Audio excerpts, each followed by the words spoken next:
the god of MMA here. This weekend is the long-awaited UFC296. This card is loaded, so I have a lot of bets ready.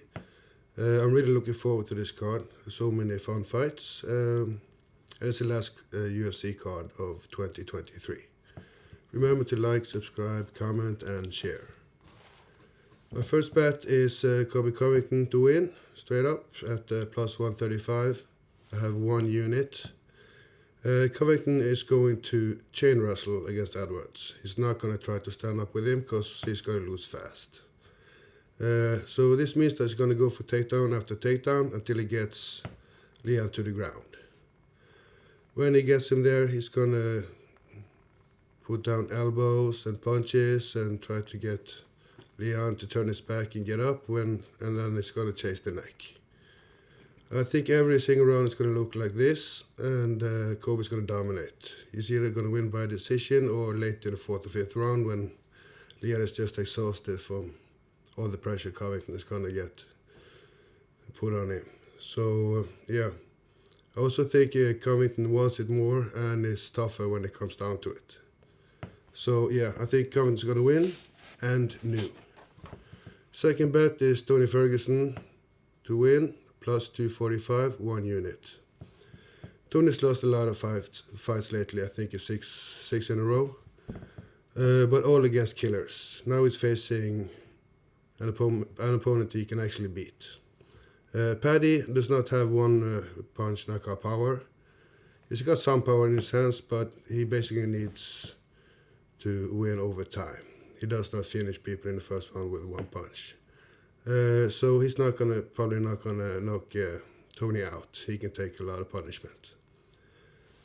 Having lost so many in a row, I think Ferguson needs to win this one. I think he's gonna choose the path of least resistance and take this to the ground. First, he's probably gonna try to strike with him, find out this is not a good idea, then take it to the ground and look for the submission. He likes to chase the neck. So yeah, he's going to go all out, desperate for a win. Paddy might not be ready for this level, at least if Tony Ferguson come in at about 80% of his old self, he should win this fight. So let's go El Cucuy. Next bet is Pantoja to win via finish, minus 125, 1.5 units. This is the second time they'll meet. Pantoja submitted Brandon in the second round of the last fight. He looked better throughout that fight, and I don't think Royval's improved enough to get his revenge. I also think that Pantoja has the mental edge because he won the first meeting. Also, after that, he's become the champion, so that's also going to help him out there. Before losing to Pantoja, Royval lost to Moreno, which Pantoja beat to become the champion. So just a little MMA math to back up my bet. In my mind, Pantoja is the better fighter on the feet and much better fighter on the ground. I see a copy of the last fight with Pantoja winning probably second or third round via submission. If you want higher odds than the finish, go for the submission.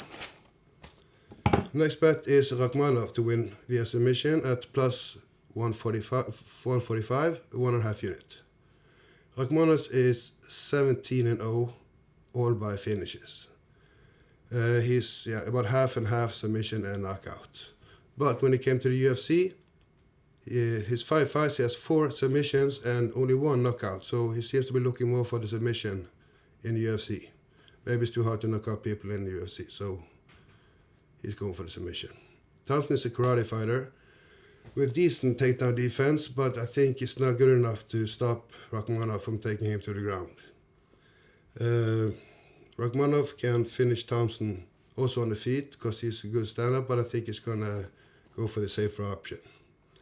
Because if he finishes Thompson here, he's probably going to be in discussion for a title shot later next year. Also, Thompson is 40 years old. He has a style, karate, which is very dependent on speed and fast reactions. So, when you're getting up there in age, his reaction times are already slowed down and his speed is slowed down. So he's not even going to be in peak form. So him fighting,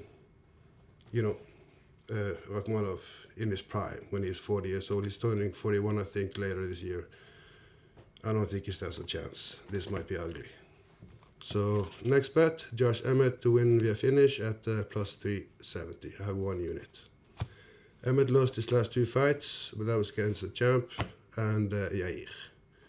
And those are 2 killers. Before that, he was on a 5-fight winning streak. He's got good takedown defense and he has a lot of power in his hands. He always looks for a KO, goes out swinging like a crazy guy. Mitchell is a wrestler. He has bad stand-up. He's never knocked anybody out. So there's no threat of that there for Emmett. So he's going to do. The only thing Emmett have to look out for is the takedown because, yeah, I think Mitchell has 8 submission wins, but only 1 of them in the UFC. So, yeah, his submission game isn't as good at the top level. So, all this being said, I think Emmett's going to go and find a knockout, at least the finish, at plus 370. I also have a couple of parlays. Pantoja win with Rakhmonov finish, 1 unit at plus 137, sorry. And then Covington and Ferguson in a parlay at plus 711, half a unit. Remember to like, subscribe, comment and share. Good luck with all your bets for Ufc296, the last event of the year. God of MMA, signing out.